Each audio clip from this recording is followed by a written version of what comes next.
All right, if we pull up slide 52 there.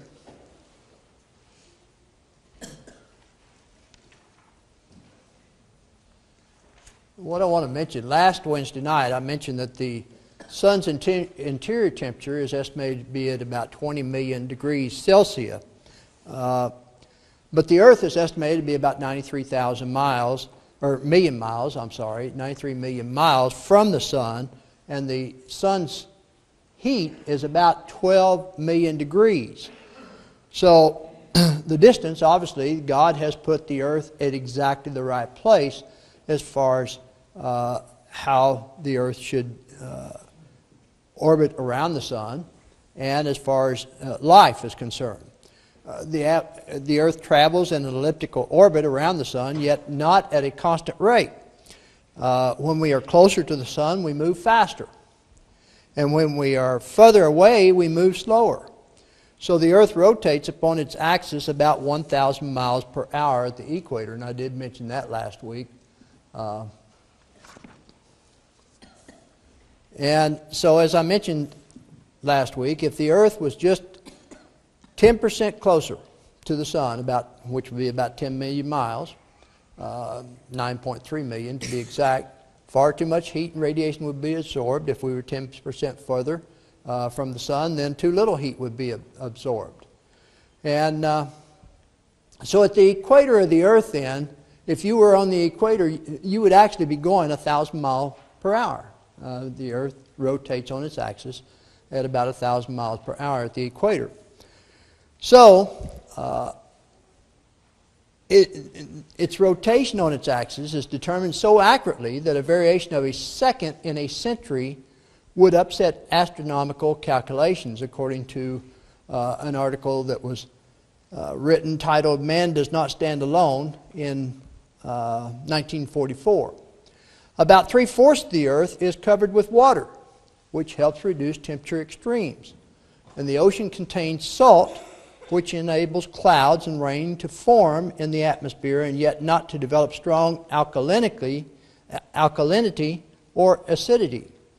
Our atmosphere exerts a pressure of approximately 15 pounds on every square inch of the Earth's surface. And when you think about it, this is some 30,000 pounds upon the human body. And if we were not designed for such an environment, then what would happen to the human body?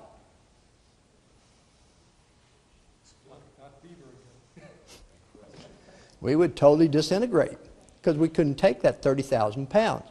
So we have to keep those things in mind as we look at them. And yet, as the Earth moves in its orbit around the sun, it departs from a straight line by only 1/9 of an inch every 18 miles. And if it departed about 1/8 of an inch, we would come so close to the Earth that we would be incinerated. And if it departed by 1/10 of an inch, we would find ourselves so far from the sun that we would all freeze to death. And yet, interesting enough, they announced yesterday that on Mars, did have life on it at one time. So it's interesting. I saw a cartoon in the Funny Paper Sunday. Some of you may have read it. I think it was Shoe. And they were standing by this big, beautiful tree. And one individual says to the other and says, "It's amazing that all of this was created in just 6 days." And the other one said, "Well, we didn't have all the environmentalist evolutionists that was halting the progress." Now, I thought about that, and that's so true. You know, today progress is kind of held up. And, of course, today I found out that I have a new spiritual leader in the Pope, which is a good thing. So anyway, moving right on then. So we look at Genesis 1:1. In the beginning, God created the heavens and the earth, obviously. And when we think about that, the moon is 240,000 miles away. And 1/5 closer equals tides. The tides would reach 35 to 50 feet over most of the Earth's surface, obviously. And this is a point that I didn't make clearly. This is the last slide we were on last week, and I want to make sure that I make this clear to all of you, because here's what I want you to appreciate. I said that the falls are eroding at the rate of 4.7 feet per year. And then I said, It's only moved 7.5 miles from where it started. Well, let me ask you a question. How many feet are in a mile? 5,280, right? If there's 5,280 feet in a mile, how many years would it take to erode 1 mile? Roughly. Would it take 100 years? 1,200? Okay. So 1,200 years to erode 1 mile. And I said it's only moved 7.5 miles. Isn't that about how old the earth is right now? If you accept the biblical creation. If you accept the evolutionist creation, though, if the earth were 1 billion years old, how much erosion would take place here? There wouldn't be anything left, would there? Because it would just keep eroding. So, when we look at the external evidence for a young earth then, we need to accept the fact that the Mississippi River deposits 80,000 tons of sediment every day. Now, if the Mississippi River deposits 80,000 tons of sediment every day, scientists say it took 30,000 years to form that delta. But in essence, it didn't take 30,000 years to form the delta. But if the earth is 1 billion years old, how much sediment would be out there in the ocean, in the Gulf? And how much would be, how deep would the Mississippi River be headed north to south? Dropping that much sediment every year, every day. Be pretty deep, wouldn't it? So, Isaiah 40 verse 12.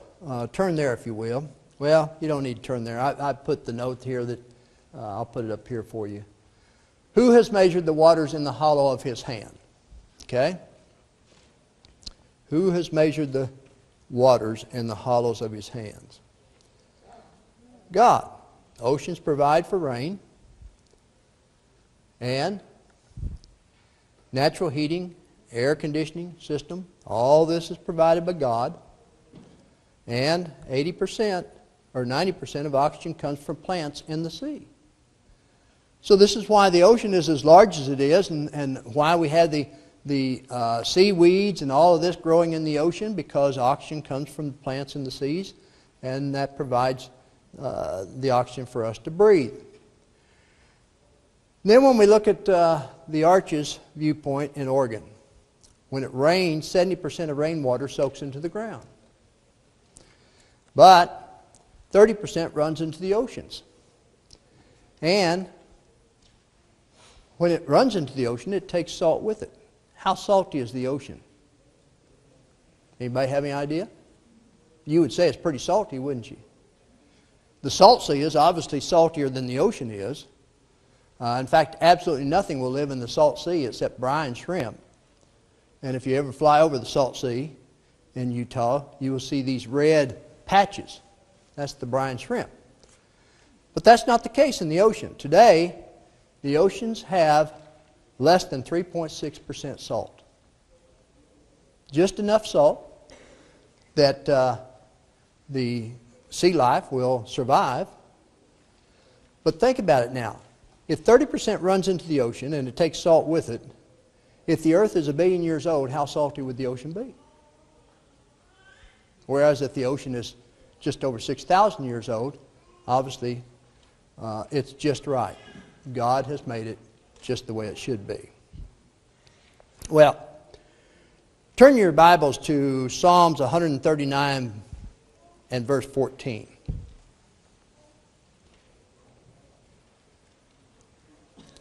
And while you're turning there, let me just mention that I'm told that the earth is slowing down all the time. And if the earth is slowing down all the time by 1/1000th of a second every day, if the earth is only 6,000 years old, that's no problem. But if the earth is 1 billion years old, we have a problem, because day and nights would elapse faster. And as a result, we would also have centrifugal force involved here. And the winds would be about 5,000 miles per hour. if the earth was that old, and if in fact it is slowing down by 1/1000th of a second every day. And some external evidence of the young earth then is when we look at the pressure in oil wells. It's estimated that it's about 20,000 pounds per square inch. Geologists say that rocks could not have contained that pressure for more than 10,000 years. And oil comes from Carboniferous forest and animals, and it can be produced artificially. Age is in line of the flood. If you go back and you look at the flood account in Genesis, you would find that indeed the age is in line with it. If oil can be produced artificially, and today we have synthetic oils, don't we? And supposedly the synthetic oils are better than the natural oil. There are individuals who support the biblical creation who say that we will never run out of oil because it's constantly produced naturally, and God takes care of His people. I don't know if that's true or not, but I do know that they keep finding more and more oil. And they keep coming back to the places where oil was discovered, and they find more oil there as well. So I think God has created the perfect atmosphere. We look at Psalms 139, verse 14. And Tommy, would you be willing to read that for me? Ron here will give you the mic so everybody can hear.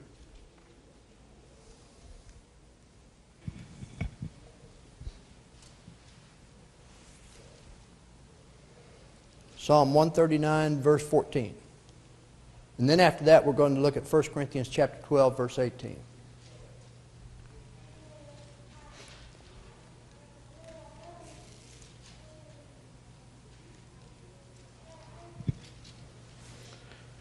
I will praise thee, for I am fearfully and wonderfully made. Marvelous are thy works, and that my soul knoweth right well. Okay. So wonderfully are thy works made. Marvelous are thy works made. The psalmist stated that, and we should be able to realize that. And then when we look at what Paul said to the Corinthian church in 1 Corinthians chapter 12, verse 18, Jimmy, you're younger than Nathan, and the mic is back there. I'm going to let you run that mic, okay? And since you'll have that mic, I'll let you read the scripture. How about that? 1 Corinthians chapter 12, verse 18.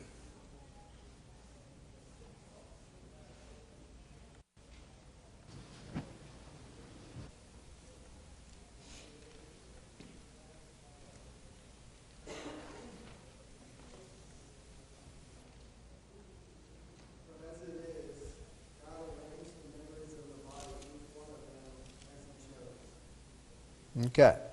So again, we see what the Apostle Paul is saying here to the church of Corinth, that God has set the members, each one of them in the body, just as He pleased. And we're going to look at the body in just a little bit. But before we do, I want to just share one other thing with you about the earth here. First off, if the rotation rate were halved, seasons would double. If the rotation rate were doubled, then seasons would be halved. So what if the earth tilt at 0 degrees? What we would have then is water to the poles, leaving deserts in between. And the earth rotates at 1,000 miles per hour on an axis of 23.5 degrees. So there's two types of evidence. First is the scientific empirical evidence. And what we see there is the theist advocates the view that evidence is available to prove conclusively that God does exist, and that this evidence is adequate to establish beyond reasonable doubt the existence of God. However, when we employ the word prove, we do not mean that God's existence can be demonstrated scientifically in the same fashion that one might prove that a sack of potatoes weighs 10 pounds, or that a human heart has 4 distinct chambers within it, according to Thompson. So, such matters then, as the weight of a sack of vegetables or the divisions within a muscle, are matters that may be verified empirically using the 5 senses. And while empirical evidence often is quite useful in establishing the validity of a case, it is not the sole means of arriving at proof. And this comes from Bert Thompson and Jackson in their book on evolution. And this is where many of these notes came from. So the two types of evidence then, the second type is the historical or the legal type of evidence. For example here, legal authorities recognize the validity of a prima facie case which is acknowledged to exist when adequate evidence is available to establish the presumption of a fact that unless such fact can be refuted, legally stands proven. It is the contention of the theist that there is a vast body of evidence that makes an impregnable prima facie, however you want to say it, case for the existence of God, a case that simply cannot be refuted. So again, Bert Thompson and Jackson make this case. So what caused the universe then? Well, in addition, the effect never is qualitatively superior to or quantitatively greater than the cause. And every material effect must have an adequate antecedent cause. The river did not turn muddy because the frog jumped in it. The book did not fall from the table because the fly landed on it. So there is a specific cause here. So what are our options? First, the universal is eternal. It always has existed and always will exist. Secondly, the universe is not eternal. Rather, it created itself out of nothing. And thirdly, the universe is not eternal and did not create itself out of nothing. Rather, it was created by something or someone anterior and superior to itself. So of those three options, which option should we support? Option 3? Okay. So, now let's look at the design of the human body. Did you realize that the human body is composed of multiplied trillions of cells? Trillions of cells. Now, obviously, if we're going to talk about the non-believer and the evolutionist says that we were created by chance and it just happened that way. But if you look at the details of the human body, you would begin to appreciate much more that it took someone superior or something superior to man to create this human body. When you look at it, in the nucleus of each cell, there are hundreds of thousands of genes that are present. And each gene consists of a complex chemical called deoxyribonucleic acid, or this is your DNA. Okay? And DNA has a complicated code for the mapping out of the entire development of the individual. And if the coded instructions of a single human cell were put into English, they would fill a 1,000-volume encyclopedia according to the Reader's Digest. And this was published back in 1962. So, it is estimated that the total DNA in a human body would span the solar system, according to an article titled The Thread of Life, published in Harvard University Press in 1966. And if you think about it, without this intricately designed process of replication, life could not be passed along with continuity DNA with continuity, because DNA is the language life. It's the language of life. And Dr. James Coppage, a directory of probability research in biology, raises this significant question. He says, by all the rules of reason, could there be a code which carries a message without someone originating that code? It would seem self-evident that any such complex message system, which is seen to be wise and effective, requires not only an intelligence, but a person back of it. Who wrote the DNA code? Who is the author of this precise language? There is no evolutionary explanation that even begins to be an adequate author of this precise language, or begins to be an adequate answer. And this was published in Evolution Possible or Impossible, Zondervan, in 1973. So as we look at the designs of the human body then, when you come right down to it, the most incredible creation in the universe is you and I. You and I. Your body is a structural masterpiece more amazing than science fiction, according to Guinness 1987.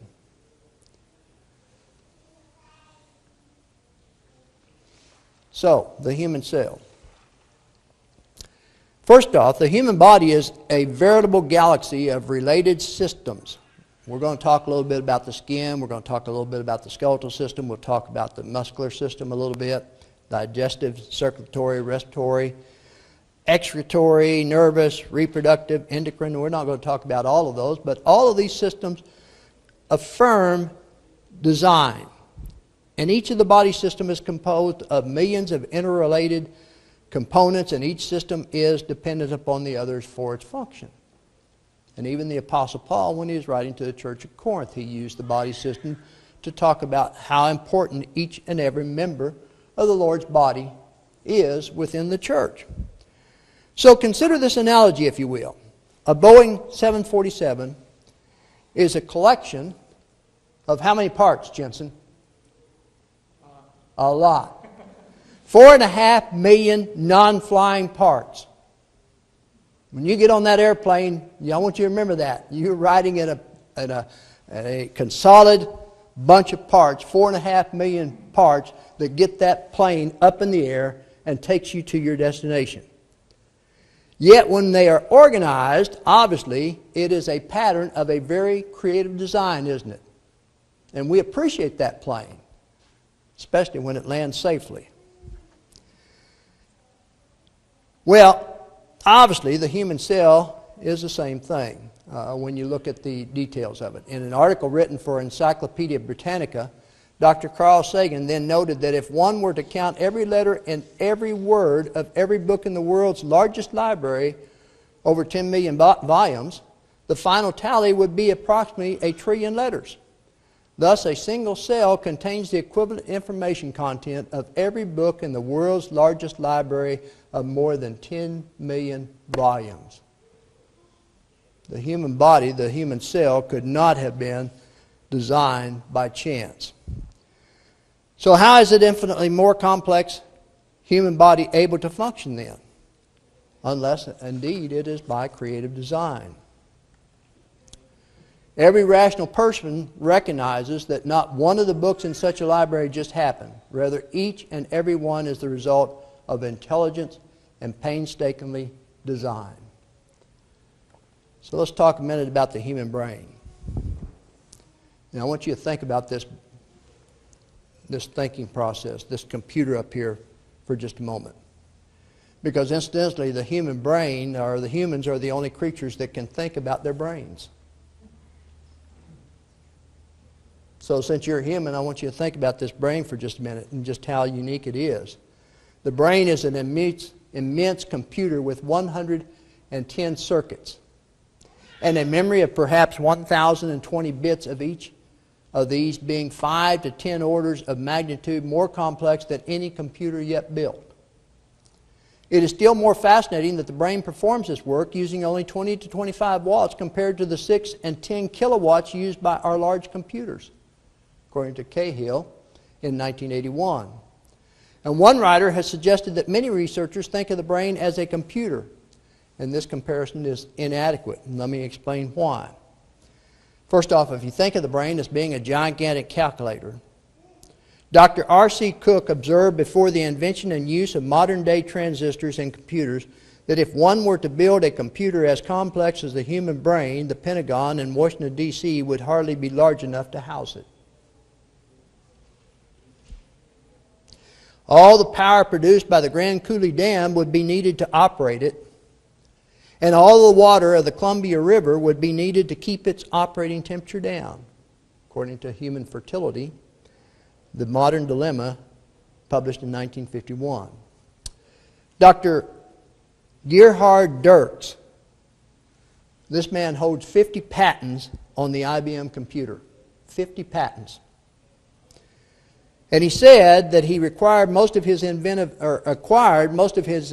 ideas from studying the human brain. And then there was computer scientist Dr. W.S. McCullough. He says that actually computers are clumsy, stupid beasts. He went on to say that they haven't the brains of an ant. And that was published in the Reader's Digest in May of 1962. Now I ask you to think about this complex brain that God gave us here, because if it takes a mind to build a computer, who can believe that it did not take a mind to produce the mind that built that computer? Right? The ability of the brain to affect both voluntary and involuntary muscular function would be a marvel within itself. But along with that, consider the brain's aesthetic capacity and reasoning ability. In discussing the complexity of organization and the functions of the brain, evolutionist Sir Julian Huxley wrote, "The miracle of the mind is that it can transmute quantity into quality. This property of the mind is something given. It just is so. It cannot be explained. It can only be accepted." Evolution in Action in 1953. The miracle of the mind cannot be explained when God is ruled out. And if you ask a non-believer or an evolution to explain this brain, they cannot do it, because it cannot possibly have come by chance. And so we have to ask the question, are atheists actually trying to tell us, when they argue against the idea of an intelligent God, that their arguments are merely nonsensical sounds issuing from a disorganized mass of cerebral tissue? Any unbeliever who assumes that he is rational if he is logical must ultimately be forced to conclude that his mind was designed by a rational source. His mind was designed by a rational source. So even the most sophisticated computers then that we can envision are crude compared to the almost infinite complexity and flexibility of the human brain. Pines in 1986 said this. The Cray 2 supercomputer has a storage capacity about 1,000 times less than that of a human brain. And one authority stated that problem solving by a human brain exceeds by far the capacity of the most powerful computers, according to Encyclopedia Britannica in 1989. Well, there's some discussion areas I put up here, and we're not going to look at all of them, but I'll read them just to get you to think about them a little bit. And the first one is, a woman gives birth to a severely retarded baby. The child has virtually no self-awareness and will. Would it be wrong to kill that child?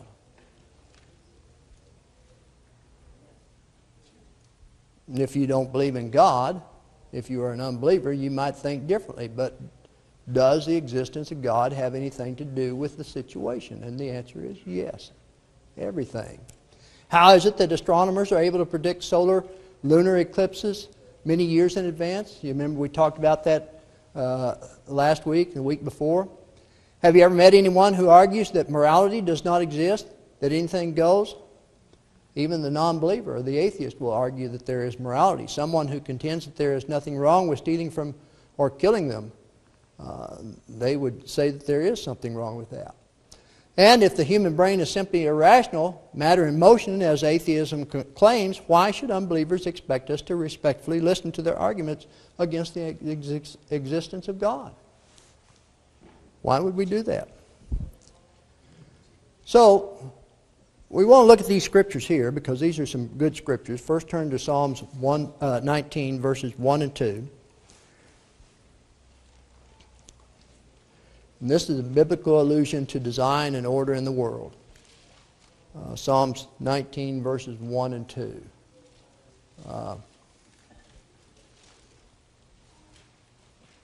Nathan, would you read that for me? Jimmy, would you take the mic to Nathan, please?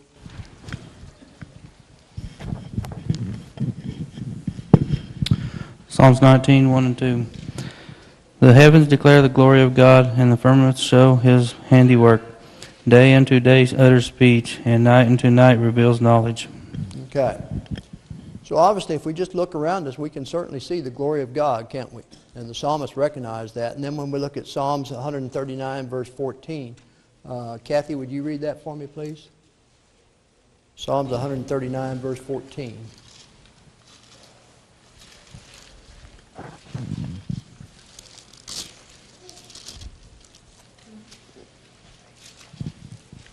I will give thanks to you, for I am fearfully and wonderfully made. Wonderful are your works, and my soul knows it very well. That's the same one we read, wasn't it?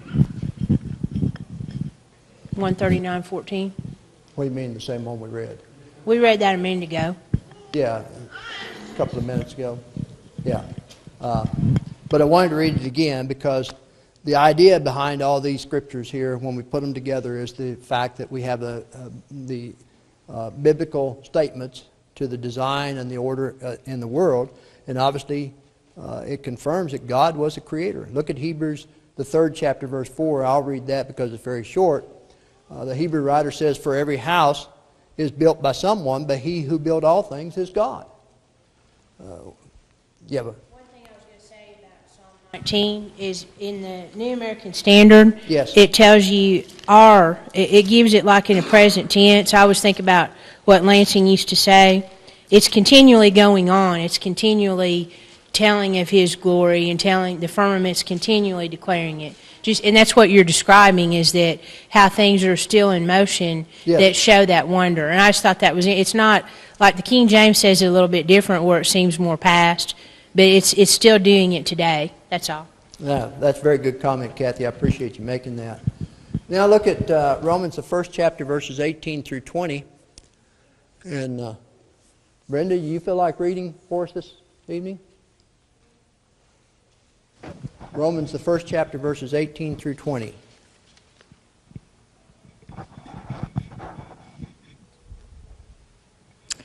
For the wrath of God is revealed from heaven against all ungodliness and unrighteousness of men who suppress the truth in unrighteousness, because that which is known about God is evident within them, for God made it evident to them.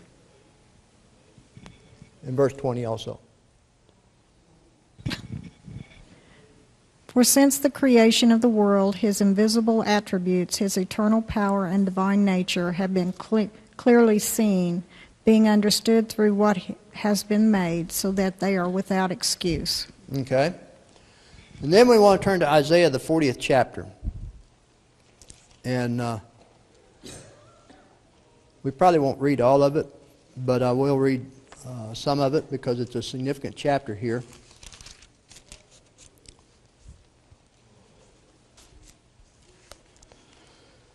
And obviously in Isaiah, the 40th chapter, what we see here is God's people are comforted because He says, "Comfort, yes, comfort my people, says your God. Speak comfort to Jerusalem and cry out to her that her warfare is ended, that her iniquity is pardoned. But for she has received from the Lord's hand double for all her sins. The voice of one crying in the wilderness, prepare the way of the Lord.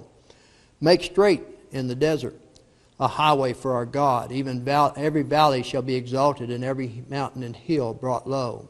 The crooked places shall be made straight, and the rough places smooth. The glory of the Lord shall be revealed, and all flesh shall see it together, for the mouth of the Lord has spoken. The voice said, Cry out. And He said, What shall I cry? All flesh is grass, and all its loveliness is like the flower of the field. The grass withers, the flower fades, because the breath of the Lord blows upon it. Surely the people are grass, the grass withers, the flower fades, but the word of our God stands forever. O Zion, you who bring good tidings, get up into the high mountain, O Jerusalem. You who bring good tidings, lift up your voice with strength.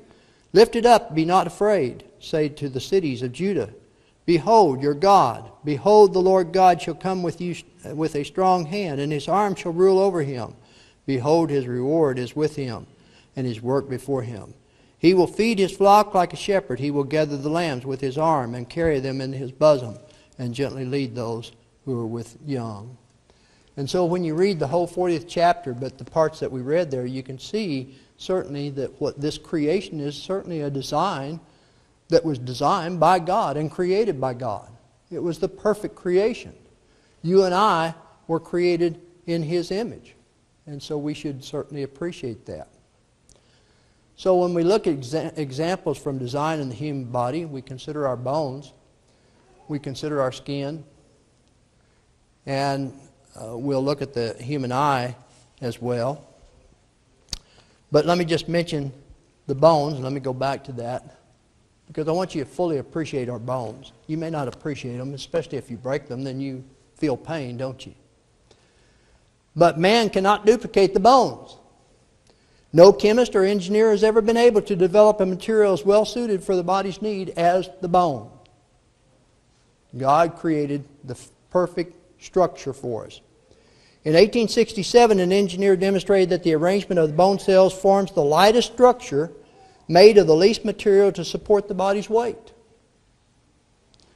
Our bones make up only 1/5 of our body weight. 1/5 of our body weight. As we grow, our bones grow with us. Inside our bones is a red blood cell factory which manufactures 1 trillion new blood cells per day. And no material known to man can replace bones. Wood could not stand the compressive forces bone must take. Steel is too heavy, being 3 times the weight of bone. Aluminum isn't strong enough to stand the flexing stress put on the bones. And when you think about what we do in our lifetime, the average human being walks 65,000 miles in their lifetime. 65,000 miles. More than 2.5 times around the world. A soccer player, if any of you ever played soccer before, you can appreciate this. The soccer player subjects the 26 bones in his feet alone, in his feet or her feet alone, to a cumulative force of over 1,000 tons per foot. 1,000 tons per foot. Our bones allow us to be what we are. And without bones, we would scrunch along like a worm. Our freedom of movement and ability to function in water, on land, and to manipulate our environment is all due to the marvelous frame into which our bodies are built. God created this marvelous structure. But then the skin. When you think about the skin, and we abuse our skin considerably. Did you realize our skin is the largest organ in the body? It is the largest organ in the body. We go out and we work in the sun. We don't have any protection on, and then we wonder why our skin suffers from it. Have you ever considered how incredible this organ is? You look at a farmer's hands, and they can be like sandpaper.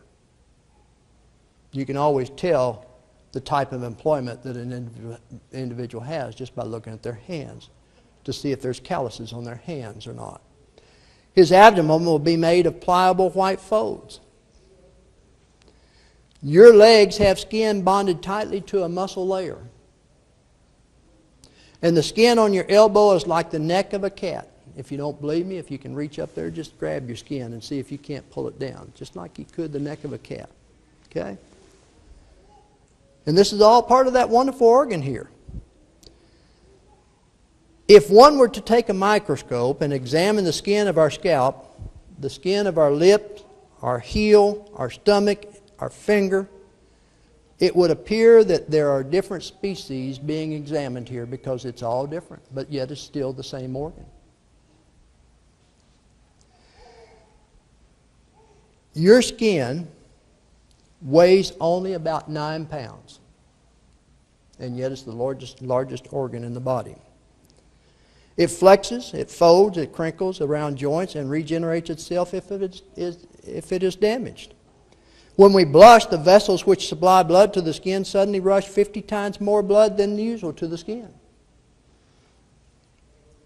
Imagine a water pump that could do this in a matter of seconds. And yet, the human body can do this very quickly. And our skin radiates our emotions. It cools us. It protects us. It beautifies us. And if it doesn't beautify us, we try to beautify it, don't we? I just had to throw that in. But it does beautify us. It insulates us, and it serves as a receptor for all kinds of stimuli. It is a wonderful organ that God has created. Maybe I have just enough time to talk about the eye for just a moment, or at least parts of it. We'll address parts of it. There are 6 basic parts or regions in our eye, and in each case we wish to ask, could this section have come about by chance, or is it more reasonable to believe it has been designed or planned by intelligence? Light images from the environment enter the eye at approximately 186,000 miles per second. Through the iris, which opens and shuts like the diaphragm of a camera to let in just the right amount of light. The image is moved through a lens that focuses the picture in an inverted form on the retina at the rear of the eyeball. And the image is then picked up by some 137 million nerve endings that convey the message at over 300 miles per hour to the brain for processing. Little wonder that secular writers are prone to speak of the miraculous teamwork of your eye and your brain, published in Guinness 1987. So, we'll look at some of the parts of the eye here. First off, the cornea of the eye. The cornea is a protective covering on the front of the eye, and it shields the interior of the eye from damage and keeps the fluids from escaping. And the cornea is made up of 7 separate layers of transparent material. But perhaps the most significant layer is the outside layer, because it is a thin film of very sensitive material which sends sharp nerve responses to the brain if it is damaged. For example, we've all experienced the burning pain of getting something in our eye, haven't we? What has actually happened is that the outer film has been disturbed and thus forcing us to close and protect our eye. The flood of tears such an incident releases washes out the irritant and usually corrects the problem. Unless we do something dumb and rub our eye with that foreign particle in our eye, and then we might damage our eye. God has created the perfect eye here to take care of those problems. If the sensitive layer was not on the outside, or if it did not trigger the tears, our vision would be easily damaged. Another incredible thing about the cornea is that it is dead tissue. Dead tissue. There is no blood vessel, there are no blood vessels in it, and it does not grow. Outside of the outermost layer, it cannot replace itself. And this is why sometimes we have to have corneal transplants. And sometimes they're needed, and why the body accepts these transplants without having to have all these drugs to keep the body from rejecting it, because it's dead tissue. This is one of those transplants we can have, which is a good transplant. God has created this for us. And then we look at the lens of the eye. This is the photographer's dream, if you will. The lens can change shape, thus changing its focus. And if this were not true, you would not be able to look at objects at different distances from you without them being out of focus. The lens is like very thick jello and can be changed by the muscles on the edge compressing or stretching it. All these exacting adjustments are made instantly as we look from one object to another, and always without error or thought on our part. And only when the body chemistry is disturbed and non-transparent material called a cataract enters the lens is this system disturbed in any way. The person who could develop a lens system like this to place on a camera would become a multimillionaire almost instantly. God has created the perfect lens in the human eye. And then we look at the vitreous of the eye. This is another vital section of the eye. It is also made up of a jello-like material, thinner than the lens, and so clear you can't even see it looking into the eye from the outside. The vitreous is the hydraulic system of the eye. It is a fluid under pressure which keeps the eye at a proper shape and size, with the various parts such as the retina held in place. If there were too little pressure in the vitreous, it can cause the retina to detach from the back of the eye. And too much pressure would damage the other parts of the eye and cause intense pain, such as glaucoma. The system has ducts leading in and out of the eye which recycle the vitreous, allowing a cleansing to occur. And in cases of retinal hemorrhage where blood has leaked into the vitreous, it is gradually absorbed, allowing vision to continue. And when we consider the problems most of us have with the brakes on our cars, this system, free from mechanical service or maintenance, becomes even more convincing as an evidence of design by God. The most delicate part of the eye is the retina, and we'll have to hold that until next Wednesday night.